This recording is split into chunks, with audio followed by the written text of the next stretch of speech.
Fair. That's not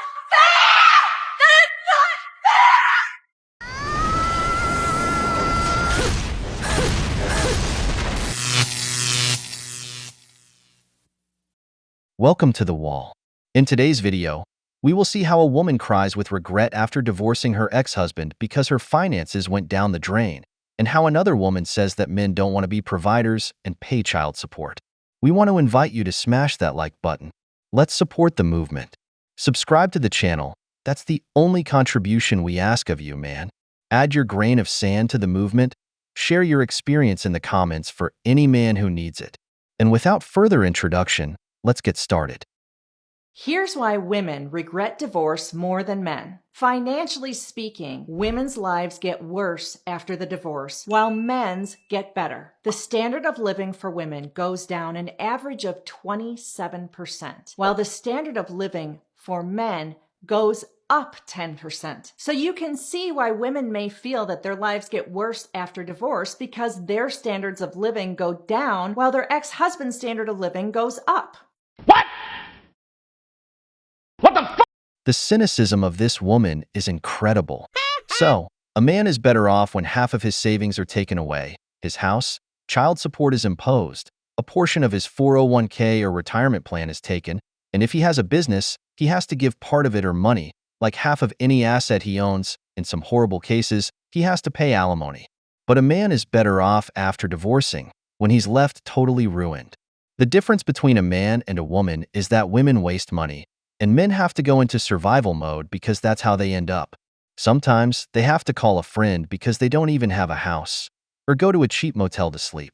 It's even worse when you're a man without friends or family. What happens with women is that they have all this money, and instead of saving it, they end up spending it all. You know, on those divorce celebrations, or the girls' trips to Miami with their single friends who just wanted to destroy her marriage. But that's also the man's fault that they end up poor. fair. That's not Don't fall for it. Don't fall for it. It's all a front. But I've been her. I think we all have. Gone through those breakups where we're laying in bed feeling like we've been ran over by a truck. Meanwhile, we peek through the blinds and we see our ex running in these streets trying to make it easy to replace us. It's all a front. The way the mind and body chemistry works, you cannot replace, or you can't replace anybody, but detach from somebody that quick. It's not the way it works. So whoever they're with, they're also with you, baby. Or you have those real all-stars who are terrified of being alone, so they did the detaching while in a relationship with you. They had to emotionally pull back and groom another and lily pad from relationship to relationship because they're really scared. Weak-minded individuals. You don't want those people in your camp anyway. You got too much shit to do. No, what happens is that a smart man learns to go no contact. He stops being friends with his ex, and if there are no kids, he cuts off all relations.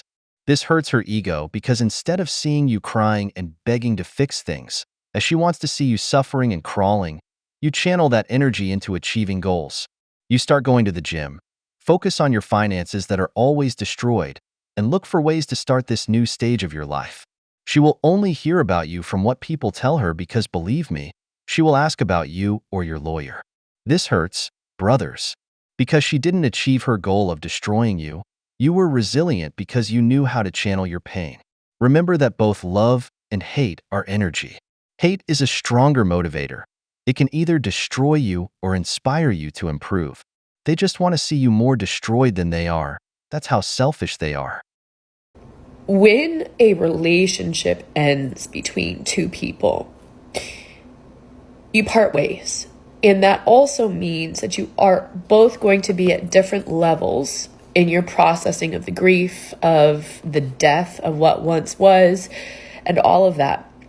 And even months or years later, there can be certain triggers that pop up and you're like, whoa, I thought I dealt with that shit. Do not go back into the story that you want them or miss them or can't make it without that other person. Oftentimes what those triggers are trying to show you is that there's something unresolved within you that you need to address. And for me, watching my ex thrive. It's a beautiful thing, but it's really triggering for me because I walked away with literally having to start over after 12 years of starting over, of wondering if I'm going to be able to keep a roof over my head with my boys and not being able to just go out and play in our backyard like we used to, and wondering if I'm going to be able to feed them and survive. The thing is,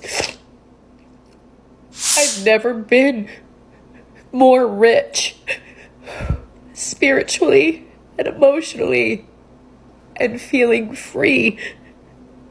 So as much as I miss the security and the stability and the toys and the cush life, I wouldn't trade any of it for where I am right now. So if you yourself are in a position where you are thinking of leaving your partner, or you're, in the thralls of it and processing the grief, or whatever the case may be, just know that there is a light on the other side. And you're doing this, you made this choice for you, for your peace, for your well-being. And that, in and of itself, is worth its weight in gold. I have always said that men marry for love and women for a lifestyle. Women tend to think that after divorcing a man, they will keep the same quality of life that the man provided. At the beginning of the divorce, it is like this, which is why you see those celebration videos, the trips, and the single parties. Everything is joyful until the bills come, and they've spent everything they took from their ex-husband. The man, on the other hand, is left ruined. Here he only has two options: either sink further or rise up. His ex-husband did the latter. These women fight for alimony for a reason, so he maintains her. In other words, she gets the money without the responsibility of the man. But when they don't get it, and the man only contacts her for the children, pays child support, and picks up his kids, but doesn't act like a simp solving his ex-wife's problems, always helping, orbiting around her, even giving more money than required, in short, giving her the privileges of a wife while she is intimate with the Chad she left him for. When she doesn't get this from the man, she realizes everything he was paying for her to have that quality of life. That's when she regrets it and starts calling her ex-husband for help. Like any self-respecting man, he tells her, "I only have to pay for my kids. What happens after that is your problem." Because if she had the guts to leave him, call him an abuser, and say all those bad things about him, then she shouldn't be thinking about wanting his money. She should put on those same shoes and support herself. It's funny because it's true. What do you do for a living? I don't work. So what do you do during the day? Nothing. You don't want to work? No. So you're just living off of his child support? I am. But you can go get a job, right? I could, but I'm not going to. I have 85 to 90,000 on the high end on a good year. $1,093 a month is what he would pay in child support. That's it? That's it. Well, it would be more if you get a job. He would pay more if I got a job? No, it would be more for the child if you got a job. I found a bunch of movie. He's the main character on the movies. I believe that he has some income that he's actually not reporting. What are the odds this guy actually earns way more than this, but he's just being sneaky about it? Can't really blame him either. What would you do? Here is the money for the children that she claims so much. It's just money for everything but the children. That's why I call it alimony, child support. In this country, it has become a business for women. We are overlooking that divorce takes half of your money, but as always, the child needs more, right? I will never understand why men are so mad about the society they created. Yes, being a provider also means providing financially as well. If my value exponentially drops the day I turn 30 based on your society, and I'm not compensated for the years I step away from work to be a mother, then better fucking believe you need to go to work and you need to pay these bills. For the record, misogyny hurts us all, but don't be mad. Don't be mad This is what you wanted. Who is telling you guys that men don't want to be providers and that they're mad at providing? Because there is not a genuine whole ass man that is mad about providing. What they're mad about is being taken advantage of. They're mad for working 3 jobs trying to provide a secure, healthy home for you to raise the children in, just to come home to you bitching and nagging or being unappreciative at all of the hard work that he does because you expect it and your entitlement doesn't allow you to appreciate shit. Some of these men are busting their asses so much just to come home and hear that it's not good enough. And why is it not good enough? Because his wife spent 6 hours on social media and all she's seeing is people's highlight reels about how their lives are better. So now she's miserable and upset because he can't fill a void that's pretty much fake and imaginary and delusional. So yeah, men are not mad at providing for the right woman. They're mad at being taken advantage of and having these women be so unappreciative and ungrateful. And what does he get in return? He's going to end up divorced. He's going to lose time with his children even after he's been providing for 10 plus years. So you cry about missing 10 plus years of your life and you want to be compensated. But how are the men compensated other than losing all of their shit in divorce and then not seeing their kids enough? And the only women who want to spew out any type of misogyny or misogynistic point of views are women that lack empathy to understand a man's point of view. Okay, bye.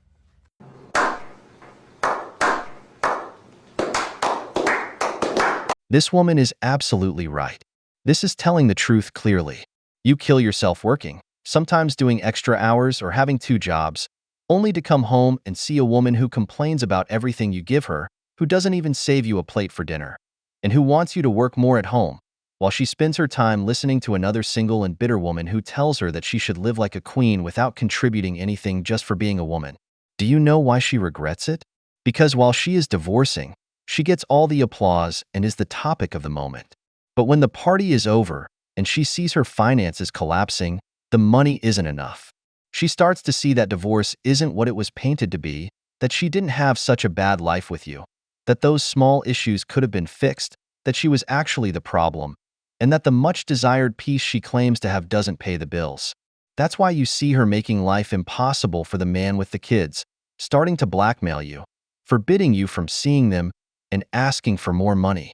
All because her life is falling apart, and you are not there playing the simp friend fixing everything for her. It gets even worse when she sees that you find a new woman while she remains single and bitter. I swear she will do everything necessary to ruin your new marriage. That's how good these women are. We've reached the end of the video, but before we go, the questions are for you. Why do you think women regret it after divorce? What advice would you give to a man who is currently going through a divorce that would be helpful to him? If you enjoyed the video, make sure to give it a thumbs up, subscribe to the channel, and hit the notification bell.